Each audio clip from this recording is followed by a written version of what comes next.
இன்று இரவு நீ 3 முறை என்னை மறுதலிப்பாயினார். என்ன சொன்னார்? இவன் சுதாரிச்சுட்டான். ஆஹா, இவர் சொல்லிட்டார், எப்படினாலும் நீ மறுதலிக்கவே கூடாதான்னு திட்டமிட்டாலும் அவர் சொன்னது நடந்துச்சா இல்லையா? நடந்துச்சு. கர்த்தர் சொன்னார், நான் நெகட்டிவாக சொன்னதெல்லாம் அப்படியே நடக்குதுல்ல, அப்போ பாசிட்டிவாக சொன்னது அப்படியே நடக்கும்.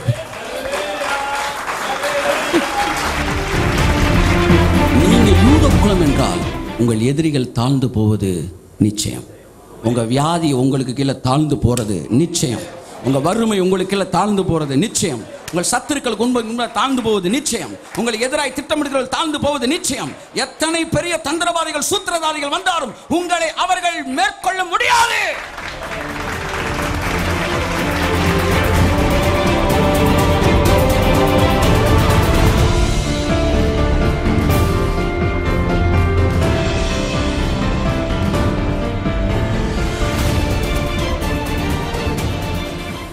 இவன் கம் டு த பாயிண்ட்.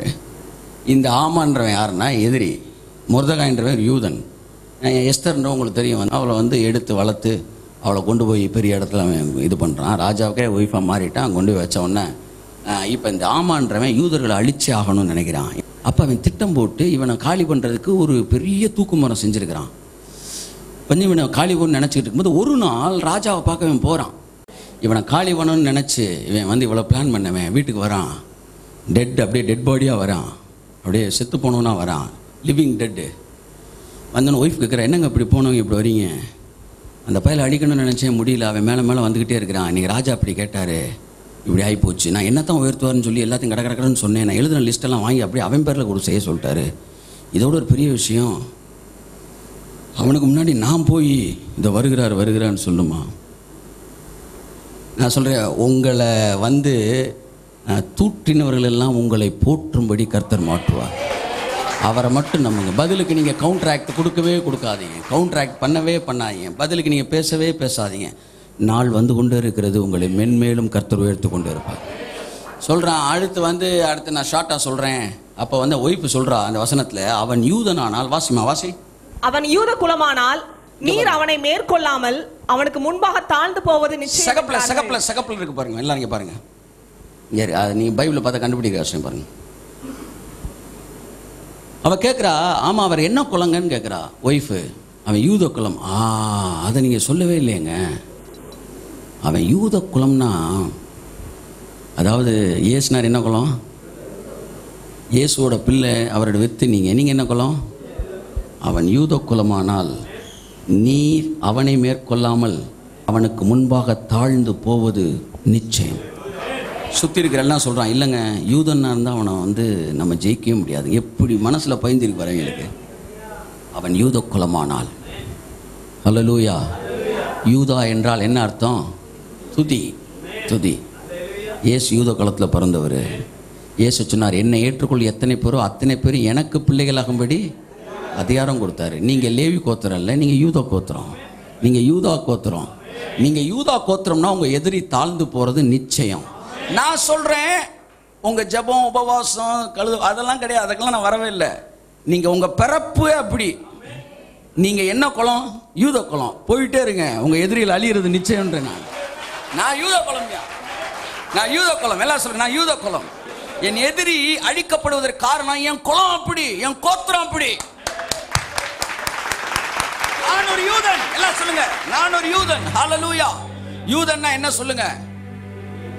யூதானா என்ன செஞ்சுக்கிட்டே இருக்கணும்? நீங்க ஆராய்ந்து முடியாத அதிசயங்கள் செய்பவரே, அற்புதம் செய்திடுங்க, அதிசயம் நடத்திடுங்க. மனிதர்கள் முன்பாக தலை குனிந்து போகாமல் உதவி செஞ்சிடுங்க, உயர்த்தி வச்சிடுங்க. மனிதர்கள் முன்பாக தலை குனிந்து போகாமல் உதவி செஞ்சிடுங்க, உயர்த்தி வச்சிடுங்க. ஹல்லேலூயா. ஒரு அல்லேலூயா சொல்லுங்க. அப்ப ஜாதகம் என்னன்னா, யூத குலத்தில் பிறக்கிறவனை எவனுமே ஜெயிக்க முடியாது. நீங்க அமைதியா உங்க ஜாதகத்தை மட்டும் நம்புங்க. அப்படியே நான் அடிக்கடி ஆவியானவர் சொல்லுவாங்க. அவர் இயேசுனார் சொன்னாராம், இன்று இரவு நீ 3 முறை என்னை மறுதலிப்பாயினார். என்ன சொன்னாரு? இவன் சுதாரிச்சுட்டான். ஆஹா, இவர் சொல்லிட்டார், எப்படினாலும் நீங்க மறுதலிக்கவே கூடாதான்னு திட்டமிட்டாலும் அவர் சொன்னது நடந்துச்சா இல்லையா? நடந்துச்சு. கர்த்தர் சொன்னார், நான் நெகட்டிவாக சொன்னதெல்லாம் அப்படியே நடக்குதுல்ல, அப்போ பாசிட்டிவாக சொன்னது அப்படியே நடக்கும். நான் மறுதளிப்பேன்னு சொன்னேன், அவனும் எவ்வளவோ மறுதளிக்க கூடாதான்னு பிளான் பண்ணான், ஆனால் மறுதளிச்சிட்டான். அப்படித்தான் உன்னை நான் ஆசீர்வதிப்பேன்னு சொல்கிறேன், நீ எவ்வளவுதான் ஓடுனாலும் மாட்டுவாடா நீ மகனே. ஹல்லேலூயா, ஹல்லேலூயா. புரியுதா நான் சொல்றது? ஹல்லேலூயா. தேவன் சொல்லிட்டார்னா அதுக்கு no. I will make you fishers of men. நான் உன்னை மனுஷனை பிடிக்கிறவன் நான் மாற்றுவேன். இவன் வந்து ஒரு பிரசங்கம் பண்ணுறான், அது ரொம்ப பெரிய பிரம்மாண்டமான பிரசங்கம்லாம் கிடையாது. ஒரு பிரசங்கம் பண்ணுறான், பண்ணி முடிச்ச உடனே எத்தனை பேர்ப்பா ஏசு ஏற்றுக்கிறீங்க? ஏதோ 4-5 கை உயர்த்து பார்த்தா 3000 பேர் கையை தூக்கிட்டாங்க. ஒரே கன்ஃபியூஷன் ஆகிட்டான். திரும்ப கையை இருக்கு, நல்லா திரும்ப கையை தூக்கு, திரும்ப 3000 பேர் கை தூக்குறாங்க. உடனே அவனுக்கு ஒரு வசனம் ஞாபகம் வருது. முதலாக இயேசுவை பார்த்த போது அவர் சொன்னார், I will make you fishers of men. கரங்களை தட்டி ஆமென், ஆமென். நன்றாக பாருங்கள், அவன் மேல விழுந்த நெகட்டிவ் விஷயமும் மாறவே இல்லை. அதே மாதிரி தான் உங்க மேல இருக்க பாசிட்டிவ் விஷயம் மாறாது. இவன் இப்படியே போனா வெட்டியா போயிடுவாங்க அப்படின்னு ஒரு அம்மாட்ட சொன்னேன். அவ்வளவுதான். உன்னை நம்ம ஐயோ என் பையனை சொல்லிட்டாங்க. அவன் கல்லு தெரிவிக்கணும். ஐயோ பிரதர் சொன்ன மாதிரியே கல்லு தெரியும். என்ன இப்படியே போனான்னு தானே சொன்னேன். நான் என்ன சொன்னேன்? சரி, அப்ப நெகட்டிவ் மேல எவ்வளவு பிடிப்பு பாருங்க அவனுக்கு. அவனும் பாருங்க அதுக்கேற்ற மாதிரி அந்த வாக்குத்தத்தம் நிறைவேறதுக்கு கிரியை செய்யற மாதிரி நான் 1000 நல்ல விஷயம் சொன்னிருக்கேனே. அவன் மேல கையை வச்சு ஜெபிச்சிருக்கிறேன் இயேசு நாமத்தை. அதுல ஒண்ணு கூட நீ நம்பலையம்மா. அப்ப மக்களுக்கெல்லாம் நெகட்டிவ் நடக்கும் நம்புறாங்க. நான் சொல்றேன், உண்மைக்கே நெகட்டிவோ பாசிட்டிவோ தேவன் சொன்னா நடக்கும்ல. அப்ப தேவன் எத்தனை பாசிட்டிவ் சொல்லியிருக்கிறார். நேத்து நாங்க பார்த்தோம், அதாவது பூமியிலே எந்த ஜாதிகளிடத்திலும் செய்யப்படாத அற்புதமான கிரியைகளை நான் உன்னிடத்தில் செய்வேன். உன்னோடு கூட இருக்கிற ஜனங்கள் கர்த்தருடைய செய்கையை காண்பார்கள். உன்னோடு கூட இருந்து நான் செய்கிற காரியம் பயங்கரமா இருக்கும். இதெல்லாம் அவர் நம்ம மேல போட்ட சாபம், நம்ம மேல போட்ட. அப்படி சொன்னா புரியுது. ஆசீர்வாதத்தை என்னவா வச்சுட்டாரு? சாபமாக்கிட்டார். ஐயா அப்படி ஆகி போச்சியா, பூமியில் எங்கேயுமே நடக்காது, நடக்க போதான். கை நடக்கும் இயேசு நாமத்தில். அற்புதங்கள் நடக்குமா, அடையாளங்கள் நடக்குமா, பெரிய காரியங்கள் நடக்கும். Just set yourself, fix yourself with the word of God. அப்படியே இருங்க. ரொம்ப போட்டு சிலம்பெல்லாம் ஆடாதீங்க. அப்படியே இருங்க. உங்க இருதயம் தேவனோடு இணைந்திருக்கட்டும். கர்த்தர் சொன்ன வார்த்தையும் வாழ்க்கையில நிறைவேறும். எப்படினாலும் நிறைவேறும். சொல்லு, எப்படினாலும் நிறைவேறும். எந்த ஊர்ல இருந்தாலும் அவருடைய வார்த்தையை நிறைவேற்ற அவர் சகலத்தையும் செய்து முடிப்பார். நீங்க என்னங்க வந்து திட்டம் போடுற? அவர் பெரியவருங்க. அவர் ஒருவரே ஞானம் உள்ளவருங்க. சந்தோஷமா போங்க.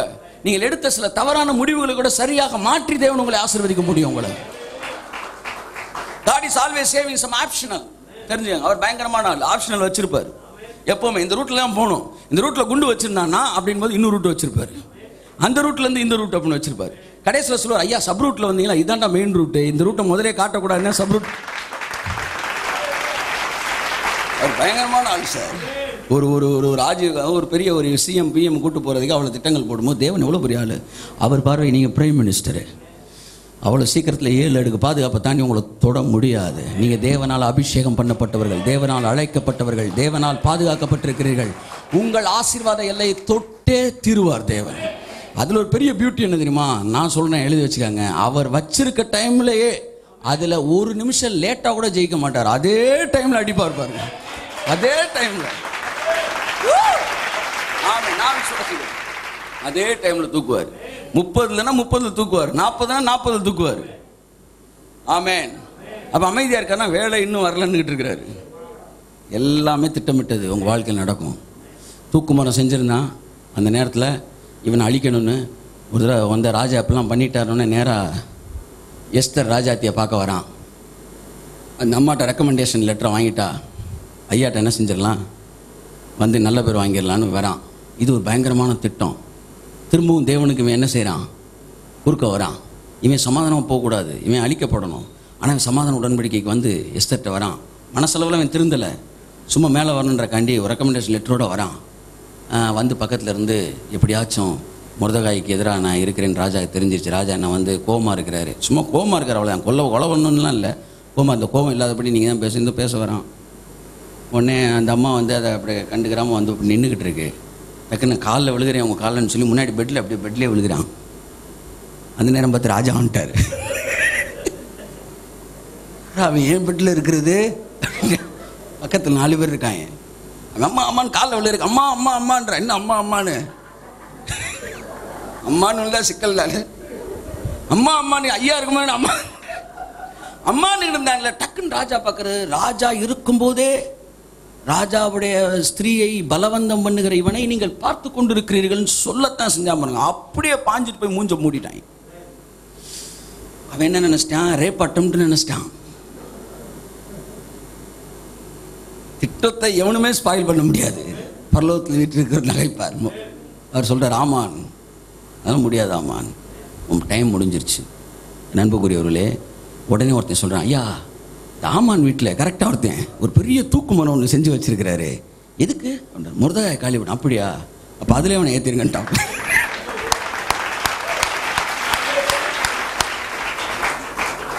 2 பேப்பரை கொடுக்குறவங்க எதிரிக்கு.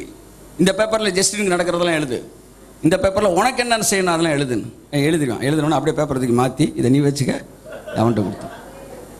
அல்லேலூயா. உன்னை ஆசீர்வதிக்கிறவர்கள் ஆசீர்வதிக்கப்பட்டவர்கள், உன்னை சபிக்கிறவர்கள் சபிக்கப்பட்டவர்கள்.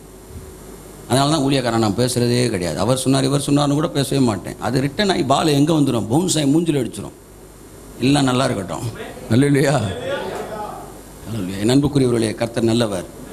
நீங்கள் யூத குலம் என்றால் உங்கள் எதிரிகள் தாழ்ந்து போவது நிச்சயம். உங்கள் வியாதி உங்களுக்கு கீழே தாழ்ந்து போகிறது நிச்சயம்.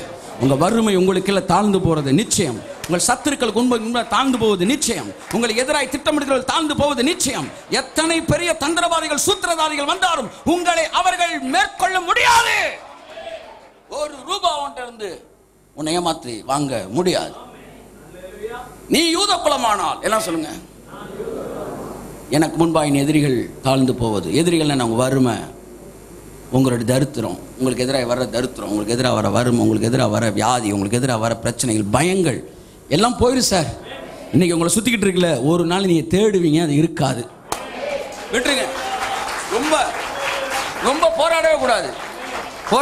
அமைதியாக போயிட்டே இருக்கணும். அது வெளியே போயிடும். நீங்கள் இக்னோர் பண்ணிங்கனாலே வெளியே போயிடும். அவ்வளோ. ரொம்ப பிரச்சனைனா கமெண்ட் பண்ணிட்டு விட்டுருங்க. திரும்ப போயிட்டானா இருக்கிறானா அந்த வேலையில் நமக்கு தேவையில்லை. போயிட்டே இருக்கேன், நடந்துக்கிட்டே இருக்கும். ஹல்லேலூயா.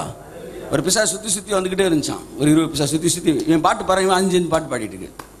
அது இவன் இயேசு நாமத்தில் போகணுன்னு அதான் கூட சேர்ந்து டான்ஸை போட்டுக்கிட்டே இருந்துச்சான். என்னடா செய்து எப்படா அந்த பிசாசுகளை துரத்துறேன்னு சொல்லி இப்பொழுது காணிக்கை எடுக்கப்படும் அப்படின்னு நினைச்சான். தொப்பியை கழட்டி காணிக்கையா டஸ்ன்னு காணாமல் போயிடுச்சு. இவ்வளோ நேரம் கூட்டம் ஃபுல்லாக நீ இருந்த, இப்போ காணிக்கை வேலையில டெவில் கொடுக்குற பிடிக்காதுன்றா. So you just ignore it automatic. நான் சொல்லவா, இன்னைக்கு நீங்கள் போராடிட்டு இருக்கீங்களே, அதான் சொல்ல வரேன். நீங்கள் தோற்று போல போராடுறீங்க. ஏதோ ஒரு வியாதியாக இருக்கலாம், ஒரு பலவீனமாக இருக்கலாம், எதிர்மறையான சிந்தனையாக இருக்கலாம், பயமாக இருக்கலாம், தயக்கம், ஏதோ ஒன்றுக்காக நீ போராடிட்டு இருக்கீங்க. உனக்கு கொஞ்ச நாள் கழிச்சு பாருங்க, நீ போராடினவர்களை தேடியும் காணாதிருப்பாய். காரணம், நீ யூத குலம். யூதன்னா என்ன தெரியுமா? அவன் துதிக்கிறவன். மனிதர்கள் முன்பாக தலை குனிந்து போகாமல். பிரச்சனையவே யோசிக்காதீங்க, கடவுளை பாருங்க, அவரை துதிங்க. அவர் சொல்லிட்டாரு நீ சுகம் ஆயிட்டேன்னு சொல்லிட்டாரு. அவர் சொல்லிட்டாரு உன்னை ஐஸ்வர்யவான் ஆக்கும்படி நான் தரித்திரன் ஆயிட்டேன்னு சொல்லிட்டாரு. ஐஸ்வர்யவான்ற வார்த்தைக்கு நீங்கள் என்ன யோசிக்கிறீங்களோ யோசிக்காங்க. பில்லியனோ மில்லியனோ 1000 வாட் எவர் இட் மேபி, நீங்கள் என்ன ஐஸ்வர்யத்துக்கு என்ன மீனிங் வைக்கிறீங்களோ வச்சுக்காங்க. மனிதர்கள் முன்பாக தலை குனிந்து போகாமல் உதவி செய்திடுவார், உயர்த்தி வச்சிடுவார். இப்படி பாண்டிங்கன்னா என்ன அர்த்தம் தெரியும்? உங்களுக்குள்ள இருக்க வித்து. நீ யார் பிள்ளை? ஏசுனார் பிள்ளை. ஏசுனார் யாரு? என்ன குலம்? யூத குலம். அவருடைய ரத்தத்தை பருகிறீங்க. என்ன ரத்தம் உள்ள போகுது? யூதனுடைய ரத்தம் உள்ள போகுது. யூதனுடைய வித்து எனக்குள்ள இருக்கு. அதனால யூதான்னா பாட்டு. ஒரு ரட்சிக்கப்பட்டவன் என்ன செஞ்சுக்கிட்டே தான் இருப்பான்? பாடிக்கிட்டே தான் இருப்பான். உங்கள் வேலை பாட்டு தான். நீங்கள் பாடிக்கிட்டே இருங்க. நான் சொல்கிறேன், உங்களுக்கு முன்பாக எல்லாம் தாழ்ந்து போயிடும். இந்த மாதம் இன்னையிலேருந்து எழுதி வச்சுக்காங்க, டிசம்பர் 31 வரைக்கும் கர்த்தர் இத்தனை வருஷம் நம்ம நடத்திட்டு வந்துட்டார், இவ்வளோ மாதங்கள் நடத்திட்டு வந்துட்டார். இனி நீங்கள் வெறும் பாட்டு தான் பாடுறீங்க. ஆண்டவரே, என் வாழ்க்கையில் எவ்வளோ பண்ணியிருக்கீங்க, உங்களுக்கு ஸ்தோத்திரம். நீங்கள் அடுத்த வருஷத்தில் இருக்க எதிரியெல்லாம் இப்போவே காலி பண்ணிடுவாங்க. முழு இருதயத்தோடு விசுவாசித்தால் உனக்கு தடையே கிடையாது. என் அன்பான தேவ பிள்ளையே, நான் உனக்கு சொல்லுகிறேன், ரட்சிக்கப்பட்டவன் என்றால் என்ன அர்த்தம்? ரட்சிக்கப்பட்டவன் என்றால் அவனுக்காக எல்லாம் முடிக்கப்பட்டிருக்கிறது என்ற அர்த்தம். முடிக்கப்பட்டிருக்கிறபடினால் நாம் துதிக்கிறோம். ஆமென் சொல்லுங்க. We are not the descendant of Moses, we are the descendant of Joshua. கர்த்தர் ஆசீர்வதிப்பார். நாம் துதிக்கும்படி அழைக்கப்பட்டவர்கள். ஆமென். ஹல்லேலூயா. தினமும் ஒரு தியானம். ஃபேஸ்புக்கில் சகோதரர் டி. ஜஸ்டின் அவர்களின் வீடியோவை தினமும் பார்க்க ஜஸ்டின் இந்தியா பேஜை லைக் கொடுக்கவும். 30 நாட்கள் 30 தியானங்கள். சகோதரர் டி. ஜஸ்டின் அவர்களின் ஜென்டில் வாய்ஸ் தமிழ் மாத பத்திரிகை பெற உங்கள் முகவரியை 87 60 60 90 90 மற்றும் 87 60 60 90 20 என்ற எண்களுக்கு SMS செய்யவும். எங்களது முகவரி கர்த்தரின் சேனை சர்வதேச ஊழியங்கள், H37, TNHB காலனி, செக்டார் 1 மற்றும் 2, டெலிபோன் எக்ஸ்சேஞ்ச் அருகில், ஆனையூர், மதுரை 17. எங்களுடைய தொலைபேசி எண்கள் 87 60 60 90 20, 87 60 60 90 30, 87 60 60 2000 மற்றும் 87 60 60 3000.